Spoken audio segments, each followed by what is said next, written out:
This is Top Accolade Global News Update. I am Abiodun Mohammed. Russia launched a massive air attack on the Ukrainian port of Odessa for a second night in a row, which one Ukrainian official on Wednesday described as hellish, but authorities vowed not to be intimidated and to continue work to export grain. The attack was very powerful, truly massive, Serhiy Brachuk, spokesperson for the Odessa military administration, said in a voice message on his Telegram channel on Wednesday. In quote, "It was a hellish night," he said, adding that details on damage and casualties would come later. The attacks on Odessa, one of Ukraine's main ports for exporting grain, followed the pledge of retaliation by Russia after a blast on a bridge linking Russia to the Crimean Peninsula on Monday that Moscow blamed on Ukraine. Shortly after the bridge was hit on Monday, Moscow withdrew from a year-old Black Sea grain agreement that allowed for the safe export of Ukraine's grain, a move the United Nations said risked creating hunger around the world. Most of Ukraine was under air raid alert on and off, starting soon after midnight on Wednesday, with Russia striking other places, including a drone attack on Kiev.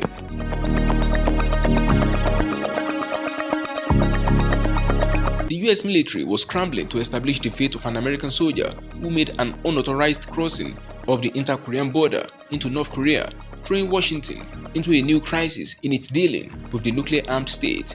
The US Army identified the soldier as Private Travis T. King, who joined up in 2021 and was facing disciplinary action while on an orientation tour of Joint Security Area (JSA) on the border between the two Koreas. King crossed into North Korea on Tuesday willfully and without authorization, US Defense Secretary Lloyd Austin said. North Korea's state media has made no mention of the incident. Its mission to the United Nations in New York did not immediately respond to requests for comment. The crossing comes at a time of renewed tension on the Korean Peninsula with the arrival of a US nuclear-armed ballistic missile submarine and the test launch early on Wednesday of 2 ballistic missiles into the sea by North Korea. North Korea has been testing increasingly powerful missiles capable of carrying nuclear warheads, including a new solid-fuel intercontinental ballistic missile. Last week, Colonel Isaac Taylor, a spokesperson for US Forces Korea, said the military was, in quote, working with our KPA counterpart to resolve this incident, referring to North Korea's People's Army.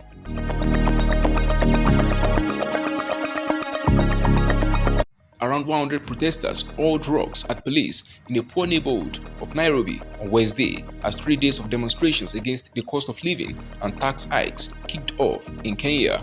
Protesters burned tires in the Kibera neighborhood, often a flashpoint for standoffs with security forces, and were met with volleys of tear gas by police. The city center was largely deserted, with many businesses closed and police erected checkpoints on roads leading to the State House. The Nation newspaper reported that police arrested suspected protesters in Homa Bay in the west of the country.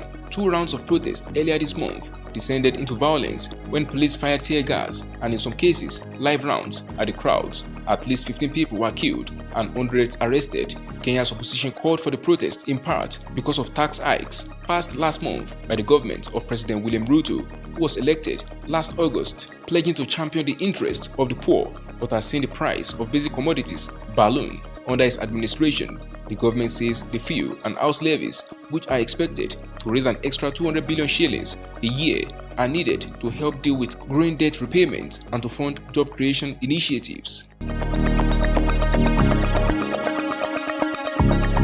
Thailand's Constitutional Court ordered the temporary suspension of Prime Ministerial hopeful Peter Limjaroenrat as a lawmaker on Wednesday, delivering its announcement as Parliament convened for what could be his final shot at becoming premier. The court decision came after accepting a case that alleges Peter, leader of the election-winning Move Forward Party, was unqualified to run in a May 14th election because he held shares in a media company in violation of electoral rules. The 42-year-old US-educated Liberal Peter lost his initial bid for the premiership in a parliamentary vote last week and needs the backing of more than half of the bicameral parliament to become the next prime minister.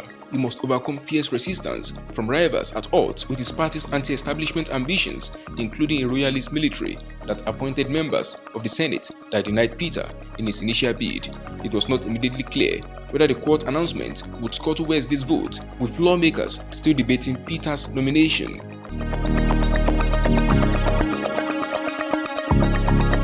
Tourists flocked to a giant thermometer in China, showing surface temperatures of 80 degrees Celsius, while the death toll from torrential rains in South Korea hit 44 on Wednesday. The latest extreme weather sparking havoc and curiosity around the world. Wildfires burned for a third day west of the Greek capital, Athens, with air-water bombers resuming operations at first light and firefighters working throughout the night to keep flames away from a complex of coastal refineries. In a stifling Beijing, US climate envoy John Kerry began the third day of talks with Chinese officials, expressing hope that cooperation to combat global warming could redefine troubled ties between the two superpowers. A global pattern of heat waves that have scorched parts of Europe, Asia, and the United States this week have thrown that challenge into sharp relief. The World Meteorological Organization warned on Tuesday of increased risk of deaths linked to excessively high temperatures.